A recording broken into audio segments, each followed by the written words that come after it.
progressive think tank. He's also the former foreign policy advisor to Vermont Independent Senator Bernie Sanders. Matt, welcome to What a Day. Thank you. Very glad to be here. So let's start with the parameters of the deal that was supposed to be negotiated on Wednesday. The U.S. wants to basically freeze the battle lines that exist today, which would cede a huge, swath of eastern Ukraine to Russian control. It wants Ukraine to recognize the Crimean Peninsula, which Russia illegally annexed in 2014 as Russian territory. And it wants Ukraine to give up its goal of joining NATO. And in exchange, Ukraine would get some security assurances and some help rebuilding. So what's your take on this deal?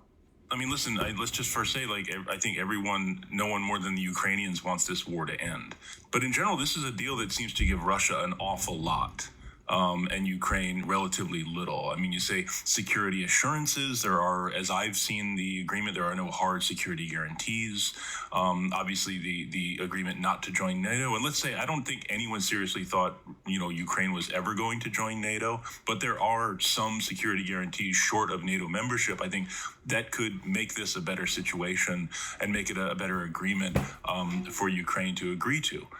Yeah, it's not exactly clear to me what Russia has to give up in this deal. Right. Is there something I'm missing there?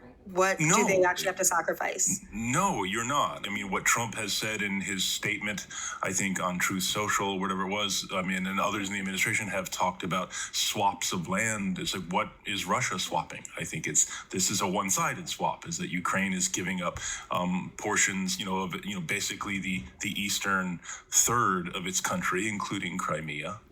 In exchange for an end to the war for now. And again, that is a good thing. But I think the key thing to keep in mind here is, Putin, as far as I've seen, has not given up on his ultimate goal. What I think people understand as his ultimate goal, because he had described it as such, of ending Ukraine's independence. His vision of a kind of Russian imperium, or the new Russia, or Russia's historic entitlement, includes Ukraine as part of that territory. And he's not given any evidence that he has changed that view. So the question would be, what is stopping Putin from simply restarting the war in the future?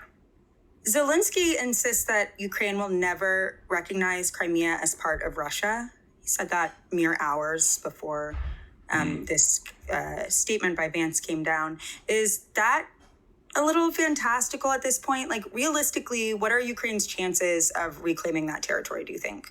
Right. I think that's a great question. I think the chances are very slim, but, it's not unheard of to kind of have some kind of vague language in an agreement to end the war where Ukraine does not officially recognize, Russia's sovereignty over Crimea, but, commits not to trying to retake it, or, there's some wiggle room there.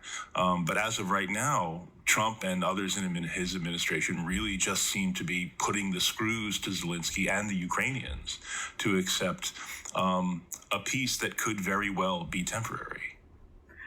Yeah, to that point, from a diplomatic stance, Trump promised he was going to kind of immediately end this war during the campaign. Really anybody who's been kind of even casually following the war knew that was not going to be an easy task. But now what Vance is threatening is basically that the U.S. will just walk away from talks entirely if Russia and Ukraine don't agree to those terms. And obviously those terms are harder to swallow for Ukraine than for Russia. And We're only 3 months into the term. So what do you make of this? Like, what does this say about the Trump administration? And what do you think that this says about the kind of role of the U.S. in the future here in this war? Well, first, yes. I mean, Trump during the campaign and previously has said, it'll be very easy to make peace. I can do it in a day. It turns out it's a bit more difficult than that. We obviously had the kind of, what we've seen over the past few weeks, especially the notorious Oval Office meeting with Zelensky, where, Vance and then Trump both kind of went after Zelensky to say, you basically need to do what we say because you don't have any cards.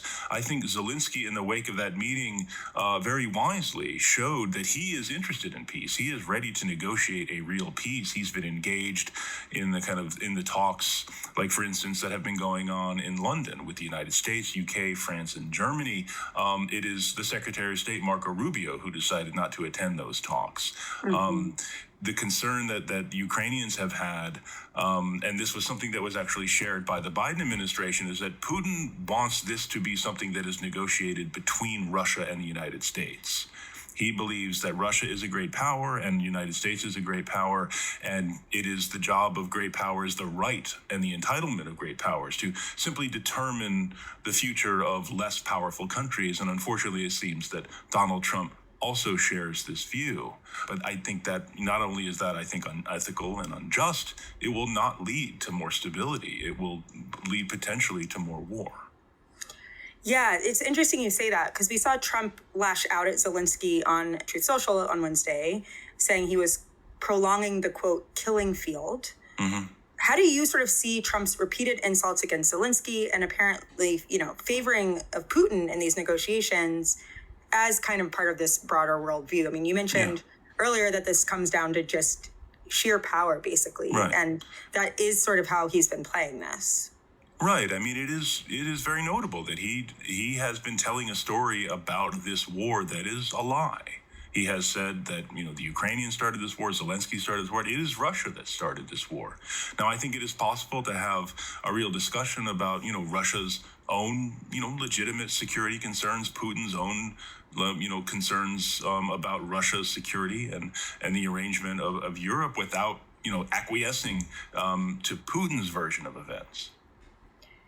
So you're an advisor, a former advisor of Senator Bernie Sanders on foreign policy. He's an independent, but votes with Democrats. So what do you think that Democrats can do to counter this perspective, this worldview, more in this particular situation, but also more broadly, because this does sort of seem to be the operating ideology of the administration? Yeah.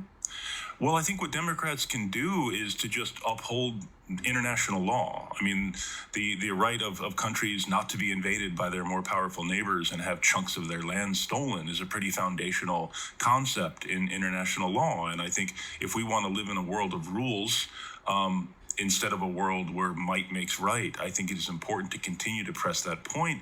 I mean, unfortunately, we have a situation where the previous Democratic administration did not uphold those rules, did not uphold international law when it came to the Palestinians in Gaza.